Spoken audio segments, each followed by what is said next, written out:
સમાચારમાં વધુ એક મહત્વના સમાચાર સામે આવી છે, જે પ્રમાણે તો વાગરા પાસે બ્રિજ પરથી ટ્રેલર ખાબક્યું. ભયાનક અકસ્માતમાં એકનું મોત.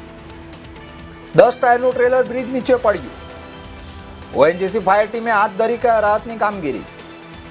ક્રેનથી ટ્રેલર અને મૃતદેહને બહાર કઢાયા. વાગરા પોલીસે વધુ તપાસ શરૂ કરી. જે પ્રમાણે એક મહત્વના સમાચાર સામે આવી રહ્યા છે, તો ભરૂચથી એક મહત્વની ઘટના સામે આવી છે. તો વાગરા પાસે બ્રિજ પરથી એક ગંભીર અકસ્માતની ઘટના સામે આવી છે. તો વાગરા બ્રિજ પરથી એક ટ્રેલર ખાબક્યું હતું. આ ભયાનક અકસ્માતમાં એક યુવકનું મોત થયું છે, જ્યારે 10 ટાયરનું ટ્રેલર બ્રિજ નીચે પડ્યું હતું, જેને લઈને ઓએનજીસીની ફાયર ટીમે હાલ તો રાહતની કામગીરી હાથ ધરી છે. ક્રેનની મદદથી ટ્રેલર અને મૃતદેહને પણ બહાર કાઢવામાં આવ્યા છે. આ સમગ્ર મામલે વાગરા પોલીસે વધુ તપાસ શરૂ કરી છે. એક ગંભીર અકસ્માતની ઘટના ભરૂચના વાગરાથી સામે આવી રહી છે. તો વાગરા બ્રિજ પરથી એક ટ્રેલર ખાબક્યું હતું. આ ભયાનક અકસ્માતમાં એક યુવકનું મોત પણ થયું છે. 10 ટાયરવાળું ટ્રેલર બ્રિજ નીચે પડ્યું હતું, જેનાથી એક યુવકનું ગંભીર મોત થયું હતું.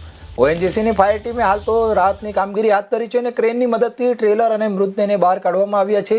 અને આ સમગ્ર અકસ્માતના પ્રકરણમાં વાગરા પોલીસે તપાસ શરૂ કરી છે.